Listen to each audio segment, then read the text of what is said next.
Le ridicule et la méchanceté sont ses traits de caractère. La haine est un poison mortel dont beaucoup se nourrissent pour vivre. Il n'y a pas d'entrepreneur audacieux qui ne fabrique pas automatiquement jalousie, envie, critique, caricature, diffamation et désinformation. Bienvenue sur Radio Espace Guinée, la radio dont les autres s'inspirent. Radio Espace Guinée. À Conakry, sur 99.7. En région, à Labé, Kakandé, sur 99.7. À Cancan, sur 99. Merci de nous rejoindre dans la deuxième partie de cette émission. Vous nous regardez sur Espace TV. Merci à vous, à l'international. Les radios partenaires, évidemment, qui relayent cette émission du côté de Farana. Vous nous écoutez sur Bambou FM. Vous êtes en forêt. Radio Espace Forêt, évidemment, relaie cette émission à toutes nos antennes locales du côté de Boké sur 99.7. Vous nous écoutez à Kindia sur 99.7, mais également à modulation de fréquence. Merci à tous ces grands auditeurs. Évidemment, continuez à réagir. Les contacts s'affichent juste en bas de l'écran. Téléspectateurs d'Espace TV, là ça se passe là, le hashtag Espace GG. Sinon le numéro de téléphone évidemment qui se passe ici, le 00224 657 39 13 13. À la une, la crise malienne et cette nouvelle évolution. Les militaires ont arrêté avant-hier le président et le vice-président de la transition, et hier dans un communiqué donc de la junte, le vice-président numéro 1 donc de la junte, qui a cherché Ibeka du pouvoir, a revendiqué le coup de force. Le colonel Assini Goïta le justifie par ce qu'il appelle violation de la charte de la transition par les deux chefs et de l'exécutif qui venaient donc de remanier le gouvernement. Des départs des personnalités clés de l'armée n'auraient pas plu, mais ce n'est pas tout. Le M5 qui a conduit donc la lutte en 2020 n'était pas déjà en harmonie avec les actions du Premier ministre Mokhtar Ouane. Le coup de force est décrié à l'international, mais pas assez à l'intérieur du Mali. Le pays donc fait par ailleurs face à une crise sociale qui s'est manifestée ces derniers temps, vous le savez très bien, par la grève de l'Union nationale des travailleurs du Mali. La CEDEAO tente de rapprocher les positions et l'Union européenne menace de prendre des sanctions. Quel rôle les institutions du continent peuvent-elles jouer dans cette crise qui perdure? Nous posons cette question ce matin chez les GG. Analyse avec évidemment Fakara Fenke et les journalistes, donc président de l'Union nationale des journalistes du Mali. Et si tout va bien également, nous allons joindre monsieur Oumar Mariko, président du parti Sadi. Ils seront en direct ce matin dans cette émission, mesdames et messieurs. Nous allons nous intéresser évidemment à vos propos, sur le 657 39 13 13. Le temps pour notre réalisateur Gabi Mohamed, évidemment, de nous faire part de vos réactions. Nous partons sur Twitter avec ce premier tweet qui nous parvient à l'instant T de Patekourou Diallo. Bonjour les GG, ce qui se passe donc du côté de la Fédération guinéenne de football est juste incroyable. Les désinformations sont énormes, c'est très politique tout ça. Je crois qu'il faut mettre à l'écart tous les protagonistes de la fédération pour avancer et travailler sur de nouvelles bases. C'est un auditeur évidemment qui nous envoie ce message. Procureur Emmanuel, il s'est fait appeler comme ça sur Twitter, nous écrit ces acrobaties à la Olinienne, donc on constate à la Fegui Foot, est la résultante d'une seule chose, le mépris pour ce qu'on appelle intérêt général. Dans un pays normal, on aurait su les textes, et non les ventres, pour nous éviter toute cette honte. Pauvre Guinée, c'est un auditeur évidemment qui nous envoie ce message. On va rester dans le sillage avec Ibrahim Assori Kouyaté également qui nous écrit sur Twitter. Jamais une élection à la Fegui Foot n'a suscité autant de débats et de controverses. C'est comme si nous étions donc dans une pétodière. Les intérêts égoïstes prennent le dessus sur la réelle volonté donc d'aider le football guinéen. Le comité de normalisation n'est pas loin. Hashtag Espace GG. Koulibaly, le démocrate, nous écrit sur Twitter. Bonjour les GG, la commission électorale et la commission d'éthique, toutes ces deux commissions donc doivent toutes démissionner donc pour voir clair dans cette mauvaise aventure de la Fegui Foot. Elles ont tous failli donc à leurs obligations pour lesquelles elles ont été élues. C'est un auditeur qui nous envoie ce message. Le temps pour Diaby de sortir évidemment vos SMS sur le 657 39 13 13. Nous partons ce matin avec cet autre aussi, Sekou Cheikh Diakité qui nous écrit sur Twitter. Cette élection à la Feguifoot commence vraiment à nous enfumer. Rien de sérieux, avec des guerres d'ego. C'est une utopie de croire que cette fédération pourra nous organiser une quelconque cocane. Incapable d'élire donc son propre président. On est loin de nous en sortir. Voilà, c'est évidemment un auditeur qui nous envoie ce message. Saint-Augustin Povogui également sur Twitter nous écrit: bonjour les GG. Des commissions qui ne peuvent même pas interpréter leur propre texte, c'est une déception. Ces gens méritent une chute libre vraiment, car c'est une honte. Il serait mieux que de les pousser donc à démissionner pour la bonne marche du football guinéen. #espace GG. On reste dans le sillage avec Sekoumar Bolé également sur Twitter qui nous écrit: bonjour les GG. Si les jeunes qui ont l'avenir de ce pays se montrent être aussi incapables de travailler de façon efficace et transparente, c'est vraiment très déplorable. On reste avec Salou Ewek Jem Adafo qui nous écrit également sur Twitter: bonjour les GG. Par rapport à la Feguifoot, Lamine Girassi a raison l'autre fois par rapport à la Fédération guinéenne de football de laisser les footballeurs guinéens de s'occuper de cette fédération. Appelez les choses par leur nom s'il vous plaît. Merci à vous les GG. Moussa Moïse Silla. Sa Kolifa Yombuno nous écrit sur Twitter également. Voilà le temps que je retrouve évidemment ce tweet. Qu'est-ce qu'il dit ça? Donc dans le monde du foot, c'est quoi les gestes les plus importants et les plus difficiles? Il pose la question. Platini dit que ce n'est que d'autres que le contrôle. Le football, c'est un jeu simple, rendu donc compliqué par des gens qui n'y connaissent rien. Voilà, merci beaucoup à toi. Le dernier, lancé DG Traoré également qui nous écrit sur Twitter: bonjour les grandes gueules, bonjour à toute l'équipe. Cette affaire de Feguifoot est devenue une honte pour la Guinée à l'échelle internationale sur le plan footballistique. Grâce aux énormes dysfonctionnements donc au sein de cette institution, il n'arrive pas à organiser une élection libre et transparente. Dommage. Pauvre de nous. On reste toujours dans le sillage avec cet autre aussi qui nous écrit évidemment: Afamou Samakadabi, bonjour les GG, bonjour à toute l'équipe. Cette intervention d'Amadou Diaby ce matin, on se rend compte de la manipulation et la désinformation de l'entourage du président Souaré était sans limite. Combien de Guinéens ont été victimes de cette manipulation et cette désinformation? Il faut dissoudre cette fédération et écarter tous les acteurs actuels. Sinon, le duo Anthony et Amadou Diaby était la solution. Bonne journée. C'est Afamou Samakadabi, évidemment, qui nous envoie ce message. Ils sont très nombreux à réagir. On va y aller avec cet autre message, évidemment, sur le 657 39 13 13. Bonjour les GG. Lamine, c'est pour le Toro Linsan. Cette crise dans le secteur du football guinéen est loin d'être fini donc, car les guerres d'intérêt sont devenues des priorités pour certains. Cependant, il ne fallait pas toucher monsieur Antonio Souaré, le baobab du football guinéen. C'est Poulo Toro qui nous envoie ce message. On reste avec cet autre également. Lui, c'est Diol de Fogo, du côté de Solo Primo. Le football guinéen ne mérite pas ce qu'il traverse actuellement. Pour moi, il faut répondre à cette question, il faut reprendre, voilà, il veut dire, à cette élection. Merci beaucoup, Diolde, qui nous envoie ce message. Un dernier pour la route. Lui, c'est Elage Ibrahim Abba. Il est à Koya. Voilà. J'arrive pas à lire. Essayez de vous appliquer. Ou bien vous allez envoyer des vocaux sur WhatsApp. Ça marche là-bas aussi. Parce que je peux pas lire. Je suis désolé. C'est assez compliqué. Voilà. C'est les vrais gens. Tu vas m'aider peut-être. Écrit: bonjour Lamine, promis à ma femme qu'elle va finir ses études, mais je n'arrive pas à tenir ma promesse, j'ai besoin de conseils, ma soeur. Allez, on va y aller. Oui, c'est le soir ça, voilà. C'est le soir ça, on va y aller. Mon cher Moussa, on a écouté Amadou Diaby, évidemment. Amadou qui a vidé le sac ce matin, mon cher ami.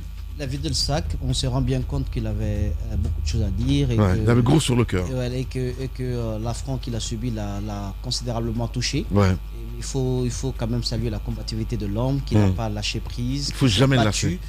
Jusqu'au niveau du TAS pour que son honneur soit vraiment lavé de toutes les accusations portées contre lui. Et puis on se rend bien compte que auprès du président Antonio Souaré, il a à l'époque quand même joué un grand rôle et que ma foi, je continue quand même de croire que s'il était encore présent, il y a des choses qui sont arrivées à Antonio Souaré qui auraient été difficilement acceptables par lui. Parce que quoi que l'on dise d'Amadou Diaby, Certains d'ailleurs disent de lui qu'il n'a pas été à l'école, il n'a pas fait de grandes études, mais c'est un renard dans le milieu du football. Il connaît les rouages du football. C'est un homme de réseau également. C'est bien. Donc, dit. Un homme de réseau. Il sait anticiper certaines choses et c'était une sorte d'antiballe auprès de Mamadou Antonio Souaré. Mais vous savez, quand on veut toucher souvent le roi, on commence par ces sujets. Effectivement. Ceux qui sont ces hommes de garde, on les met en mal avec le roi de telle sorte qu'il soit vulnérable. Effectivement. Voilà un peu comment est-ce que ça s'est passé.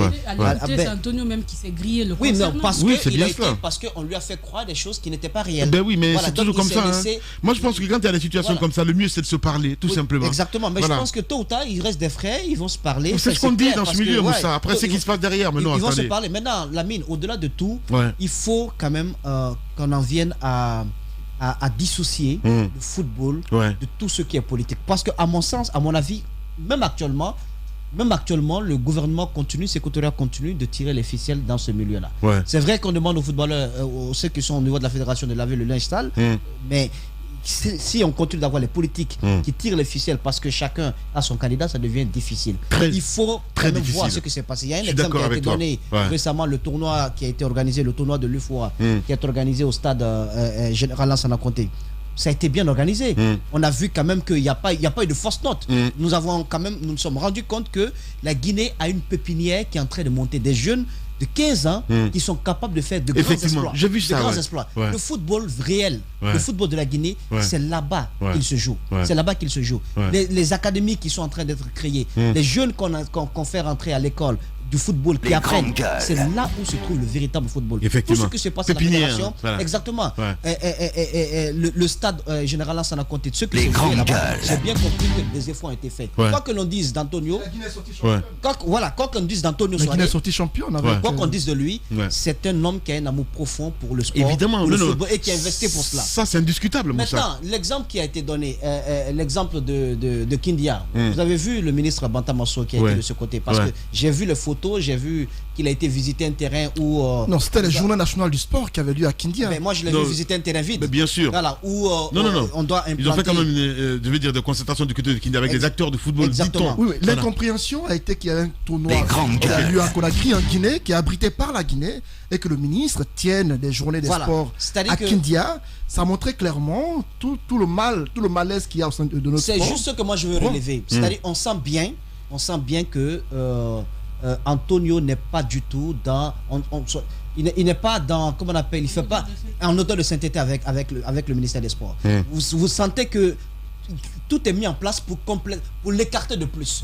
Ma foi, quelqu'un qui n'est plus à la tête. Mais bien sûr. Quelqu'un qui n'est plus à la fédération. Non mais attendez, Moussa, ça ce n'est pas un secret de celui. Non. Mais attendez, ce n'est pas un secret de celui polichinelle quand même, en ce qui concerne tout ce qui se passe aujourd'hui autour d'Antonio. Politique, évidemment, la politique s'est mêlée dedans. Vous avez suivi cette sortie de Sébou Camara. Mais quand pour les grandes gueules, pour que la Guinée ne soit pas sanctionnée, pour que la Guinée ne soit pas sous sanction de la FIFA. Qu'on laisse tranquille le pauvre. Il accepte mais c'est de la folie. Il s'occupe de la petite responsabilité qu'il a au niveau de l'UFOA. Parfois que là-bas également, qu'il n'y a pas l'accompagnement qu'il faut, parce que le ministre Bantama, il n'y a pas d'argument qui puisse expliquer le fait qu'il n'ait pas été des soutiens de ce tournoi-là.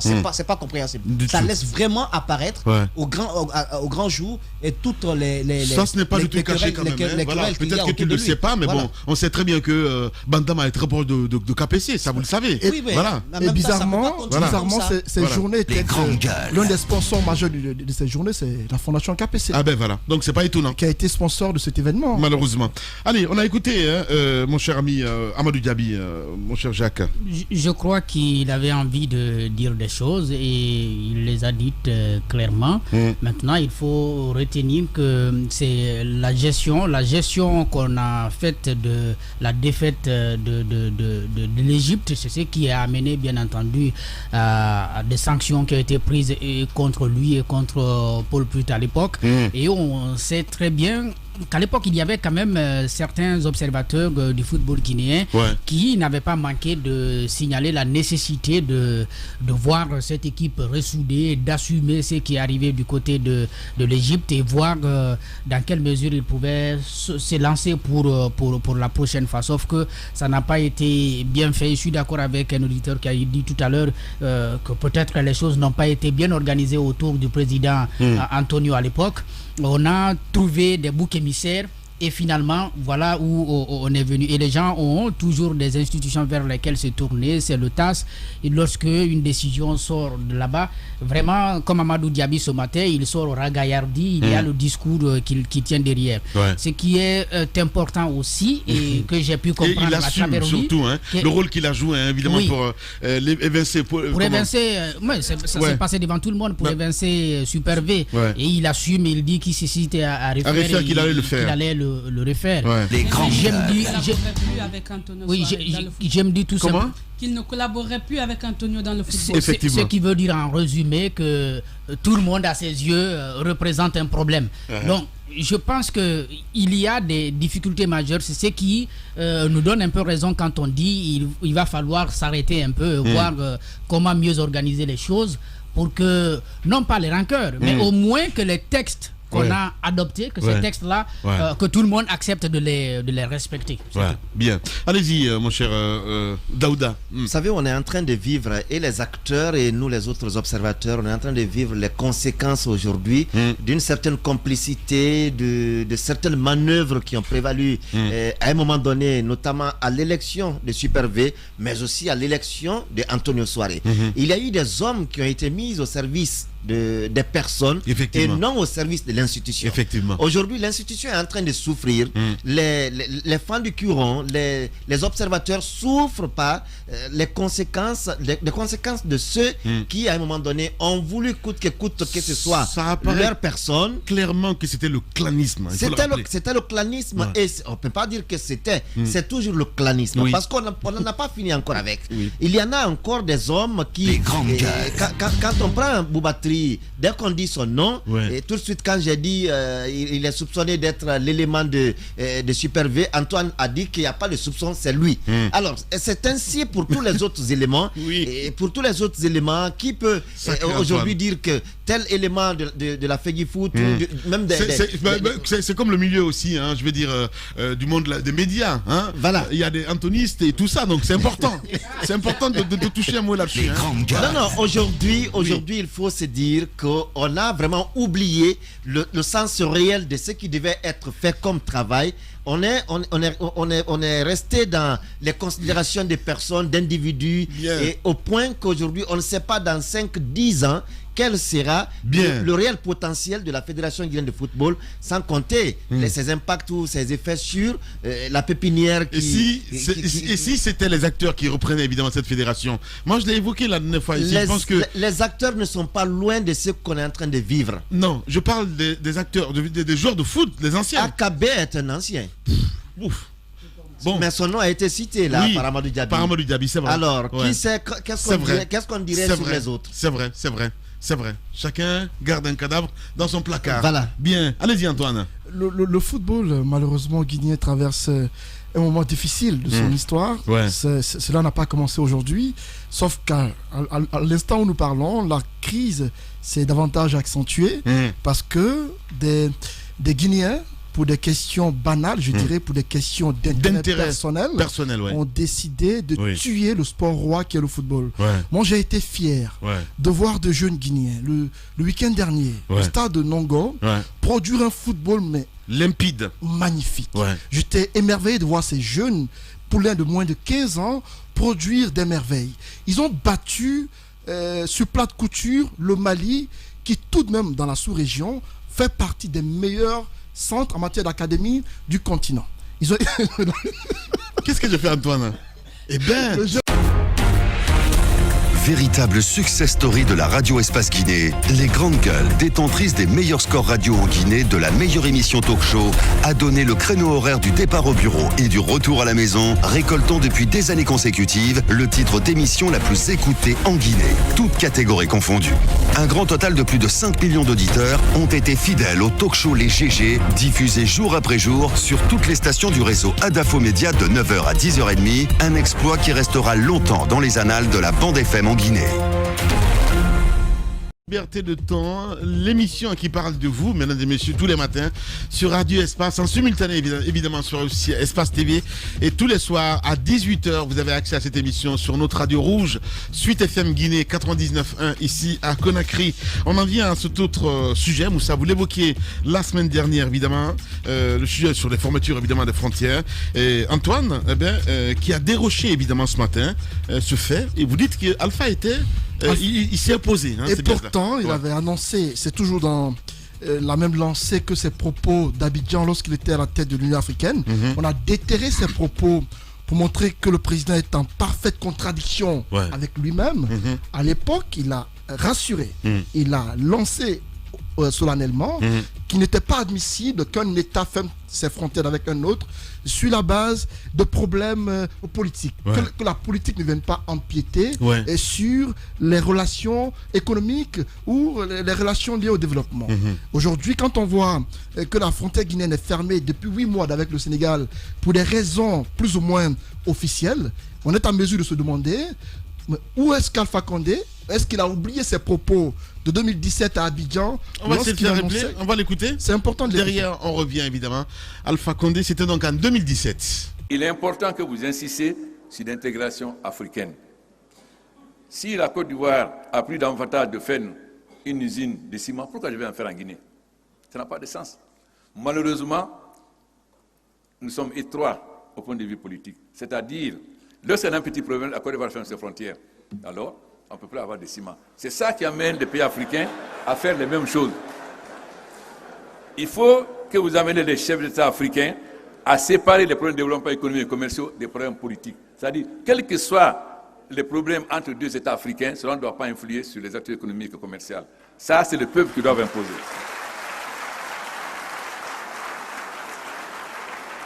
Mais ça, vous devez nous l'imposer. Parce que quand vous laissez entre nous, on ne le fera jamais. Il faut se dire la vérité, on ne le fera pas. Mais la jeunesse africaine va nous pousser aujourd'hui à le faire. C'est une jeunesse consciente qui va sur Internet, donc, qui sait ce qui se passe dans le monde. Il se passe dans la vie politique tant d'événements inattendus, bizarres, que la Guinée paraît fumer la moquette. Chez les GG, la politique, vie de société, les grandes gueules, pour l'intérêt de la Guinée. La Guinée, Daouda Mohamed, on a écouté Alpha Condé à l'instant T.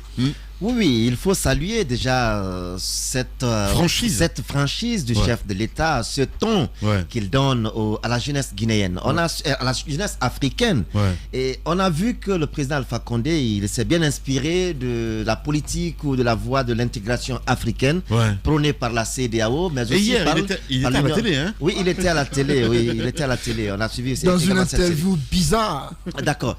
Alors, c'était très bizarre. Je disais que il s'est je ne m'y attendais pas du tout. C'était pas la forme à laquelle je m'attendais. Laisse-le finir, s'il te plaît, Antoine. Excuse-moi, Daouda. Voilà, vas-y. Tu n'es pas galant du tout. Voilà. Non, pas. Alors, allez-y, Daouda. Alors, je disais qu'il s'est bien inspiré des textes de la CEDEAO, mais aussi de l'Union africaine, quand on parle d'intégration économique. L'intégration économique, pour ceux qui ont fait ces cours, ça se voit. Lorsque c'est la Côte d'Ivoire qui produit plus de bananes, la Guinée doit s'occuper d'autres choses pour permettre ce développement économique de toute l'Afrique ensemble. Mais aujourd'hui, voilà que notre président de la République, il est en contradiction, mais notoire, avec ce qu'il dit et ce qu'on est en train de vivre aujourd'hui. Justement, hier, dans le journal 18h de Radio Espace, j'ai écouté Sia Kabari qui disait qu'il était en contradiction. En fait, l'opposant et le devenu président est complètement. Oui, mais 2017, il parle de panafricanisme. C'est circonstanciel. Alpha Condé est un panafricaniste d'opportunisme. 2017, on venait de sortir d'Ebola. On venait de sortir d'Ebola, comme pour dire que les faits sont très récents. Et qu'aujourd'hui, pour les élections en Guinée, pour des considérations politiques dont on sait vraiment le sens réel, qu'on ferme encore les frontières. On en parlait ici, ça demeure fermé. Malgré la fermeture, il y a ce qui se passe à ces frontières. Le trafic, évidemment. Officiellement, c'est fermé. Ça crée d'autres activités. Donc, quand le président dit que la jeunesse doit obliger les dirigeants à aller dans le sens de ce qu'il dit, la non-fermeture des frontières entre les pays, Aujourd'hui, je crois que c'est un éveil de conscience. Il nous invite à nous lever, à ne pas rester que dans les studios, à ne pas rester que sur l'Internet, à ne pas rester que dans les cafés, mais de se bouger. 2017. 2017, j'ai dit. Ouais. Alors, non, mais ça se poursuit. Là, l'Afrique n'a pas changé. Les frontières à la Guinée-Sénégal, ça n'a pas changé. Lorsqu'il y a ce qu'il a dit hier, il y a la contradiction aujourd'hui. Ça demeure. Ça demeure. C'est lui qui nous demande aujourd'hui de ne pas rester dans les studios, de ne pas rester dans les cafés, mais de nous bouger, de sortir, de l'obliger en Guinée de réouvrir les frontières. Au Sénégal également, la jeunesse sénégalaise, de se bouger, de se mobiliser, d'obliger Macky Sall à faire réouvrir les frontières. Ouais. Donc je ne trouve pas aujourd'hui qu'il y ait un mouvement qui exige du président de la République la réouverture des frontières, que cela soit un crime dans notre pays. Allez-y Antoine. Moi, ce qui me surprend, c'est le ton employé par le président devant d'éminentes personnalités du continent et même... C'est un politique là, Antoine. Hein? Certes politique, mais nos propos nous rattrapent toujours. Ben, c'est ce que je dis. On fait ressortir ses propos Alpha, il pour assume, rappeler au président guinéen qu'il a dit à un moment donné de l'histoire. Il a dit que quels que soient les problèmes qui opposent deux États, en aucun cas on ne doit fermer les frontières. Comment comprendre qu'il y ait des soucis entre la Guinée et le Sénégal pour des raisons jusque-là non élucidées, qu'on ferme nos frontières depuis 8 mois. Mais où est-ce que le président laisse ses promesses faites à Abidjan? Il a dit, quelles que soient les raisons. Alors aujourd'hui, il n'y a aucune raison qui maintient la frontière fermée, puisqu'il a lancé un appel à la jeunesse guinéenne et à celle africaine de se lever, les obliger à ne pas fermer. J'espère qu'il y a une jeunesse consciente en Guinée, même si j'en doute fort, parce que malheureusement on est divisé. Malheureusement en Guinée, pour des questions de ce type, vous ne verrez pas de société civile forte se lever pour taper du poing sur la table. Mais depuis que ça a commencé, je n'ai entendu personne du monde de la société civile au moins dire à Alpha Condé... C'est pas un métier ça, société civile. Je suis désolé. Tu fais partie de la société civile. C'est un moyen de presse. Il y a des acteurs. Ce que je dis justement. Il y a des acteurs qui évoluent dans ce sens, qui ont décidé de se lever pour agir. En pareille situation, on aurait pu les entendre obliger le président tout de même à dire la vérité aux Guinéens. Est-ce que leur voix porte, Antoine? Ça peut porter. Dans Sakourouma, on se dit que c'est un acteur de la société civile qui, s'il le veut, peut. Il y a d'autres acteurs comme Sano, même si depuis quelque temps Sano est devenu muet ou il a carrément disparu des radars, on ne sait pour quelle raison. J'apprends qu'il a peur d'aller en prison, c'est pourquoi il ne parle plus. Je me dis que de tels acteurs... Arrête d'affirmer des choses, Antoine. Je dis j'apprends. Attendez Lamine, j'apprends qu'il a peur d'aller en prison. Sinon Sano... On l'a vu sur les toits des capots de véhicules, on l'a vu dans les rues de Conakry, revendiqué pour le FNDC. Dites-moi pourquoi depuis des mois ou des années, on ne l'entend plus. Où est passé Sano? Non, Sano, le coordinateur du FNDC a disparu. Où est-il, Sano? C'est un tel combat, on aurait pu les entendre sur la question. Nous, populations souffrant de la fermeture des frontières, on aurait pu entendre des acteurs de la société civile défendre la population qui est victime de cette situation-là. Mais on ne les entend plus. Pourquoi? C'est important qu'on nous réponde. Merci beaucoup Antoine. Allez-y Jacques Léwa. Je crois que la société civile est... Il s'offusque pour rien du tout. Silencieuse. Il est quelque part. Allez-y. Parce que la société civile a été convaincue par les arguments présentés par le gouvernement. Parce que le gouvernement a parlé des raisons sécuritaires. Et on a pris le Sénégal comme étant un pays qui abrite des ennemis du pays. Il faut donc accepter avec le président. Je crois que c'est cela, le silence de la société civile qui se dit pour l'instant indépendante. Parce que de l'autre côté, vous avez une société civile qui a quand même participé activement à la lutte contre le troisième mandat, une lutte qui n'a pas été gagnée. Et moi, dans ce discours, il y a quand même un élément essentiel qu'il évoque, c'est des questions commerciales. Et aujourd'hui, vous avez, que ce soit entre la Guinée et le Sénégal où la frontière est fermée et au niveau des frontières qui sont ouvertes, mais rien n'est fait pour faciliter les échanges. Il y a peut-être pour les piétons il n'y a pas de problème, mais les automobilistes souffrent énormément au niveau de nos frontières. Surtout, si vous faites l'expérience d'une tournée dans la sous-région avec dans les bus, vous vous rendez compte combien de fois il y a des tracasseries. Et ça, c'est pas seulement la Guinée, c'est un problème général à l'Afrique de l'Ouest. L'intégration, c'est dans les discours, mais sur le terrain, l'applicabilité, c'est autre chose. J'ai vu des étudiants béninois qui étudient ici à Gamal, avec qui j'ai voyagé du Burkina pour Bamako, mais j'ai vu ces étudiants-là souffrir On dirait que ce n'était pas c'est comme s'ils étaient sur un territoire européen. À chaque fois, ils arrivaient à un barrage, on les arrêtait, on les enlevait, on les amenait à un endroit pour discuter avec eux. Et à chaque fois, ils payaient de l'argent pour dépasser un barrage. Imaginez de Cotonou en passant par Ouaga, Bamako et puis atteindre Conakry. Combien de fois ces jeunes étudiants payent pour être là? Ce ne sont que des discours. Ce ne sont que des discours. Allez-y, Mafoudia. De beaux discours qui plaisent évidemment, mais après dans les actes, on a autre chose. Quand le président dit qu'il ne faut pas pour rien au monde, c'est évidemment la logique, mais déjà quand on se rappelle comment le président guinéen a fermé ses frontières, je crois que c'était de façon unilatérale. Et lorsqu'il a fallu par exemple rouvrir la frontière avec la Sierra Leone, il a fallu des rencontres, des tractations de part et d'autre. Et aujourd'hui, je pense que Macky Sall se veut moins facile par rapport à ce qui s'est passé, parce que quand même, je pense que c'est assez frustrant lorsque ton voisin, ton homologue décide de fermer les frontières. Et là, parce que lorsqu'on accuse un pays, le président, il se sent royalement concerné. Et lorsque vous n'apportez pas d'éléments pour prouver qu'effectivement, il y aurait des complots venant de là, moi, je comprendrais la frustration de Macky Sall. Aujourd'hui, même si la Guinée voulait rouvrir les frontières, est-ce que ça serait aussi facile que ça? Non. Je pense que non. Et que c'est ce qui retarderait même la situation. En même temps, lorsque le président dit qu'il faut que cette jeunesse force les dirigeants, est-ce que lui-même il laisse la jeunesse guinéenne le forcer à faire quelque chose? Parce que un président, personne n'est parfait comme on dit. Il peut y avoir des problèmes, mais lorsque des voix s'élèvent, le plus important c'est d'écouter. Mais est-ce que lui-même il écoute? Est-ce qu'il écoute pour pouvoir interagir? Il ne le fait pas. Donc c'est bien beau, les Guinéens se sont levés ici pour beaucoup de raisons, beaucoup ont trouvé la mort.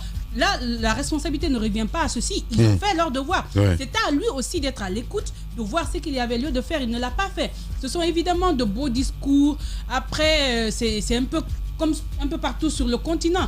Des présidents qui parlent, mais dans les actes, ils nous maintiennent dans cette situation. Bien, Mafoudia Bangoura, vous nous écoutez à la radio, vous êtes à la télévision. Allez-y, mon cher Moussa. Oui, voilà, à la radio, à la télévision. Moi, je trouve tout de même que il était assez... il était assez, je vais pencher sur les préoccupations de la jeunesse guinéenne, il aura entendu le cri de cœur de cette jeunesse. Il y a eu combien de rencontres, combien de courriers adressés par l'Association nationale des transporteurs au ministère des Transports, mais aussi au président lui-même, pour le faire comprendre les différentes difficultés auxquelles ils sont confrontés. Même pour détailler certaines choses, des camionneurs qui ont été obligés de reprendre le camion, des chauffeurs qui sont vus emprisonnés parce qu'ils n'ont pas pu payer, parce que certains n'ont pas les moyens d'acheter les camions, ils les louent. Donc ils n'ont pas pu payer la location, ils se sont retrouvés en tôle. Mais pour mettre vraiment sur papier toutes les difficultés auxquelles ils étaient confrontés, afin que le président puisse trouver un autre moyen à cette fermeture des frontières. Mais rien n'y fait jusqu'à ce jour.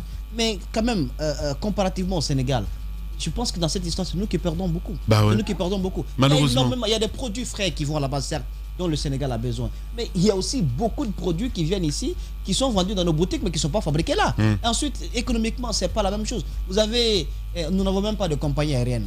Eux, ils ont un avion. Vous fermez la frontière terrestre. Vous ne fermez pas la frontière aérienne. Vous enrichissez quel pays dans tout ça? Moi, je me demande. Mais vous encouragez donc les gens à prendre les vols. Les gens continuent de partir à Dakar. Bien sûr. Continuent d'aller prendre les Macky Sall et de venir avec. En plus, ça s'appelle Macky Sall. Donc, moi, je trouve quand même que dans cette situation... Pas faux. Dans cette situation, c'est nous qui perdons. Mais face... Non, c'est un conflit d'ego, en fait. Exactement. Face à ce conflit d'ego, parce qu'il attend le balai diplomatique à la Sierra Leonaise. Et Macky Sall n'est pas prêt à le faire. Du tout. Moi, je trouve que le dénouement peut venir de nos institutions. Mais elles sont moribondes. On dirait qu'on n'est pas dans une intégration sous-régionale. C'est extraordinaire. La CEDEAO, je ne sais pas comment... Elle a tenté, mais... Une délégation était à Conakry. Je sais. Elle a intimé, elle a demandé... C'était même une sorte de demande respectueuse au président de rediscuter pour la rouverture. Il s'est entêté, il a refusé. Ça ne suffit pas. La Guinée, les grandes gueules. C'est une question sécuritaire. Le ministère de la Défense de notre pays, celui du Sénégal, mais les services de sécurité peuvent ensemble travailler. S'il y a une certaine volonté d'aller de l'avant. Il y a quel terroriste aussi puissant pour ébranler les deux services de sécurité de ces deux pays, s'il y a une volonté politique? Je pense que ces deux chefs d'État sont en train de nous faire souffrir. Moi, si de l'autre côté, il y avait une certaine volonté du côté de la jeunesse sénégalaise à la frontière et du côté de la jeunesse guinéenne, ils auraient ouvert cette frontière rapidement. Bien. Sincèrement. Allez, vous êtes chez les GG. Réagissez dans les GG sur Radio Espace Guinée, Espace TV, sur le hashtag EspaceGG, par SMS GG au 8037 chez Orange et gagnez votre t-shirt avec EasyCom.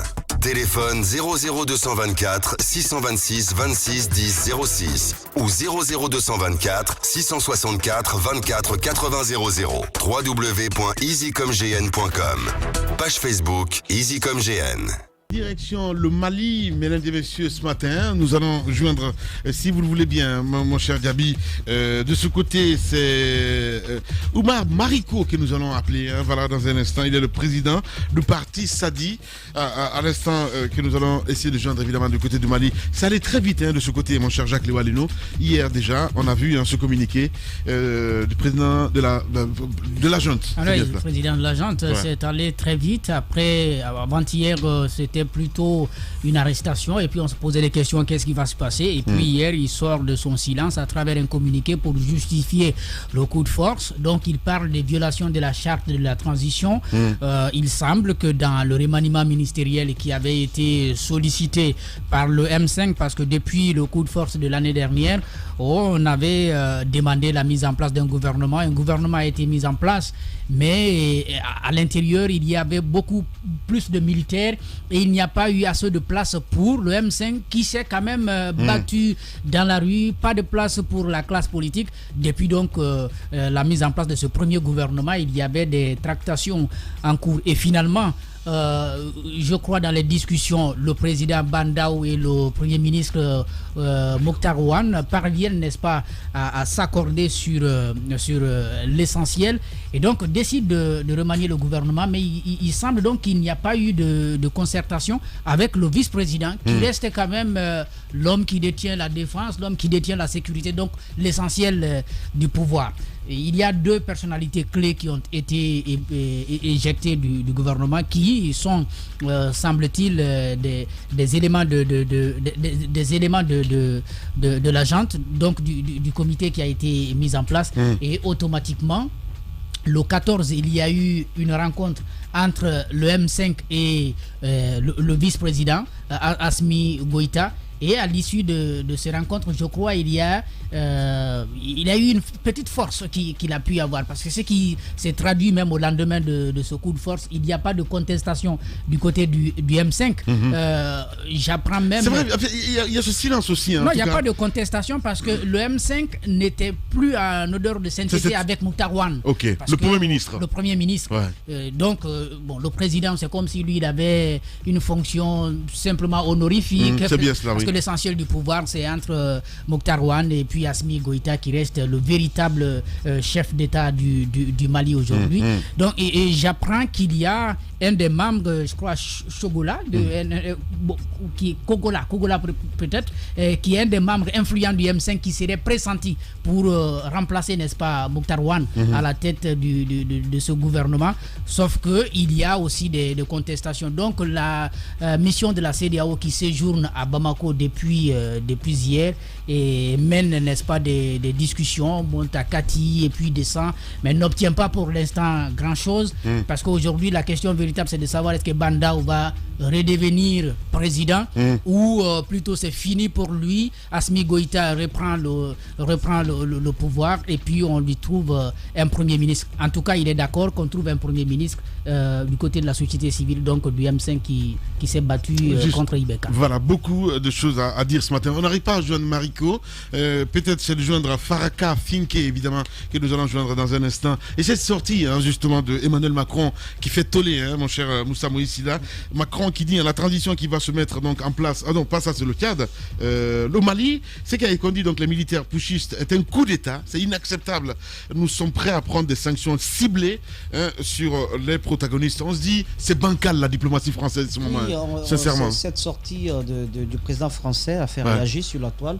Donc on estimait que c'était du deux poids deux mesures comparativement à la situation au Tchad, où il a plutôt dit que la France avait beaucoup d'espoir, fondait beaucoup d'espoir en la transition militaire, faut le signaler, qui allait être menée là-bas. Donc ça n'a pas été condamné ni par la France, ni par l'Union africaine. Évidemment. Alors donc du côté du Mali, c'est plutôt... On tolère, on ferme les yeux un petit peu. Le Mali, on ne tolère pas. Le Mali, c'est autre chose. On sort la tirer l'eau.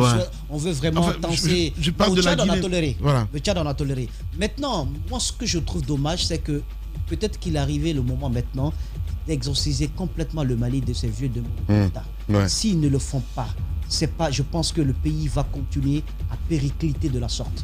C'est quand même bizarre qu'un pays qui connaît une rébellion extraordinaire, contre laquelle des États comme la Guinée envoient des soldats, et des États de l'Afrique envoient des soldats qui vont mourir au front pour défendre l'intégrité de ce pays. Au même moment, cette même armée malienne s'adonne à des guerres liées à des postes de responsabilité. C'est une guerre d'intérêt, Moussa, parce qu'on parle de la Russie, entre autres. Oui, mais apparemment. Si. Je sais. Voilà. Lamine, au moment où vous combattez les rebelles au front, où le pays est occupé, une partie du pays est occupée, est-ce que c'est le moment les grandes gueules militaires, en plus, de vous cramponner à des questions de poste? C'est honteux, c'est irresponsable. C'est une guerre d'intérêt. Oui, Moussa. mais je pense que c'est pas pour rien. La Guinée, le Mali, c'est. Oui, mais attention, la communauté, nous on n'a pas une partie du territoire annexé. Les grandes gueules. C'est différent. Ce poumon-là se porte bien en termes de trucs, en tout cas. En termes les de grandes gueules. Tout le territoire. Ce que je trouve quand même extraordinaire. T'as pas honte? J'ai pas honte. Non, mais quand même, quoi. Non, pas du tout. Non, mais... ce poumon va bien. Sur le plan de l'intégrité territoriale, ça va, Lamine. Ok. Ça, il faut le dire. Ok. Voilà, je sais pas si vous avez des informations à nous filer ce matin. Pas à l'antenne. D'accord. Bien. Vous comprendrez après cette émission. Les grandes gueules. Ce que vous venez de dire est grave. Alors, donc je trouve, Lamine, que la CEDEAO, l'Union africaine, doivent aller au-delà des déclarations d'intention. Il faut prendre des sanctions lourdes contre Goïta et tous ceux qui sont autour de lui. Ces militaires, il faut les mettre au pas. C'est pas normal, Lamine. C'est pas du tout normal. Pourtant, c'est à se demander si on n'aurait pas dû laisser Ibeka est à combien de 2 ans de son mandat. 2 ans. Les grandes gueules. 3 ans. C'est à se demander s'il ne fallait pas laisser Ibeka terminer son mandat. Ça ne peut pas continuer ainsi. Pour 2 postes de responsabilité, voilà qu'il plonge le pays dans un... Il parle de coup d'État. Merci. 2 postes de responsabilité. À mon avis, les coups d'État n'est plus avant même de parler de coup d'État, je veux parler de quand même de ce changement de poste. Parce qu'il y avait une charte. Cette charte stipulait que... Il pense qu'elle a été violée. Le ministère de la Défense et la Sécurité revenait à la Oui. Mais comment ça se fait qu'un Premier ministre avec un président puisse violer cette charte? Et comment comprendre qu'il n'y ait pas eu consultation s'il fallait changer de personne pour voir qui est... En fait, je trouve le problème trop banal. Je sais pas, je pense qu'il y a quelque chose qu'on ne nous dit pas réellement. Parce que lorsqu'il y a un réel problème comme ça, il y a eu un coup d'État, il y a une charte qui a été votée par tout le monde. Pourquoi ne pas aller vers le respect de cette charte? Qu'est-ce qui s'est réellement passé? Moi, je reste sur ma faim sur les vraies raisons qui auraient conduit à cet autre deuxième coup d'État dans un coup d'État. C'est quand même regrettable pour Bamako. Voilà, allez, nous allons partir en 2 minutes à comprendre évidemment ce qui se trame de ce côté avec Faraka qui est en direct, Jacques Lewaleno. Les grandes gueules. Monsieur Faraka, bonjour. Oui, c'est Fakara Faïnke. Oui. C'est un homme malinqué. D'accord, nous le comprenons. Dites-nous donc ce qui se passe aujourd'hui à Bamako. Est-ce que le calme y règne? Et qu'est-ce que vous avez comme information sur les tractations en cours du côté de Kati?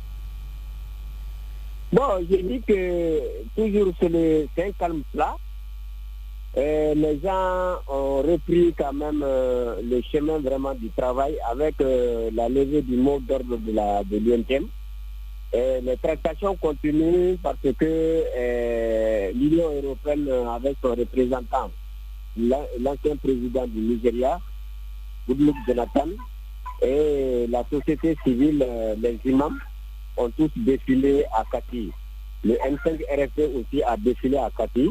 Bon, je crois que les négociations continuent.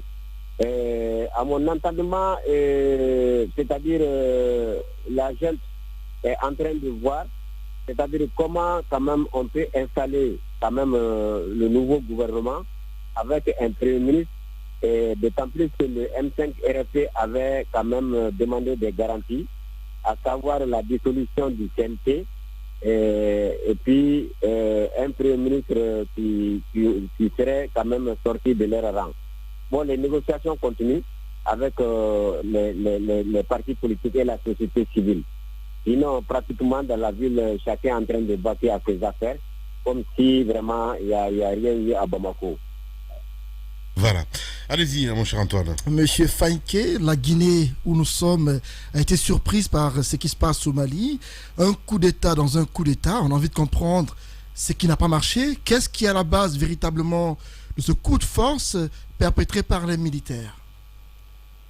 Bon, pratiquement, les gens disent un coup d'État dans un coup d'État. Bon, moi, je ne qualifie pas comme ça un coup d'État dans un coup d'État. Parce que tout compte fait, la situation que la CEDEAO a créée, il fallait s'attendre à cette situation. Un président et un vice-président, le Mali n'a jamais connu cette situation. Pour celui qui a été témoin vraiment de mars 91, où ATT a piloté quand même la révolution.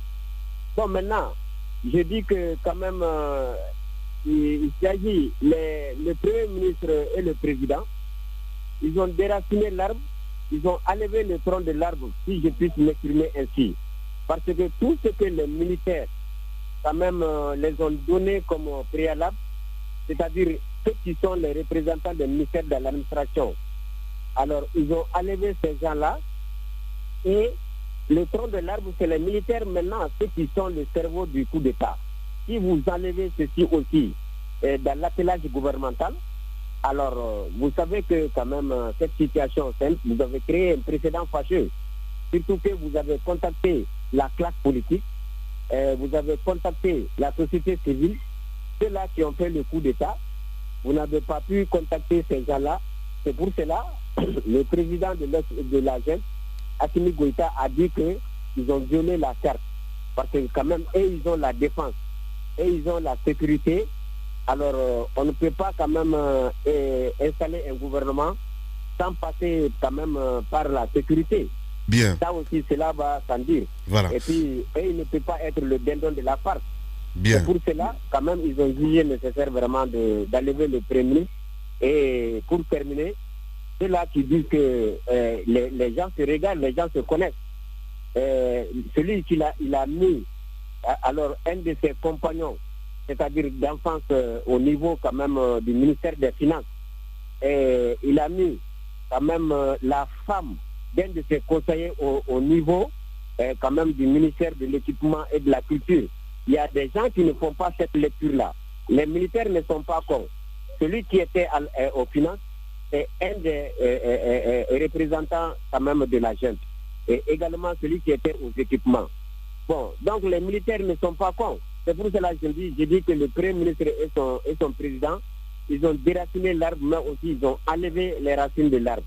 Donc, ils ne peuvent pas rester comme ça et mettre les généraux devant eux. Donc, eux aussi, c'est accord défendant. Parce que quand tu fais un coup d'État, on t'amène quelqu'un vraiment qui peut du jour au lendemain s'inquiéter. Bien. Il ne va pas accepter ça, donc il y a tout ça qui rentre en jeu.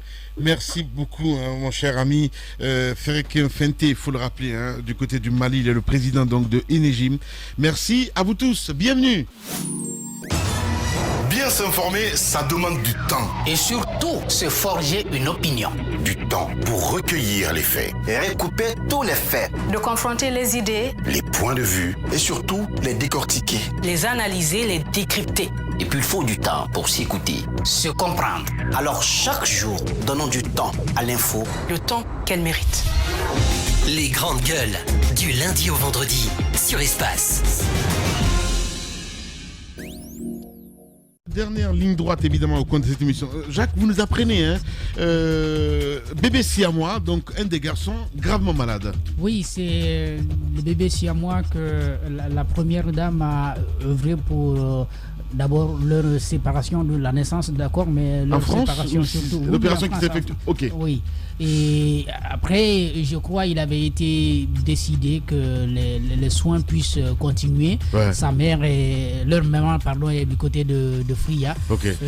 Les enfants ont déjà un peu grandi maintenant, mais il y a un garçon qui souffre parce que depuis l'avènement du coronavirus, les médicaments qui devraient quitter la France pour venir n'y viennent plus. Donc le petit, on constate un ballonnement de ventre. C'est assez compliqué. Aujourd'hui, il y a Maf qui a parlé hier avec la maman qui a expliqué, n'est-ce pas, les problèmes que les enfants rencontrent aujourd'hui. Alors c'est effectivement un ballonnement qu'il a au ventre et lorsqu'il fait nuit, il ne peut plus voir. En fait, après l'opération, c'est celui-là qui a eu plus de complications. Il a d'ailleurs subi une autre opération. 2 ans après, il était question de les ramener pour le contrôle, ce qui n'a pas été fait parce que c'était en 2015. Donc jusqu'à présent, c'est pas fait. Et comme Jacques le disait, avec Covid, il y a eu ce problème de transfèrement des médicaments.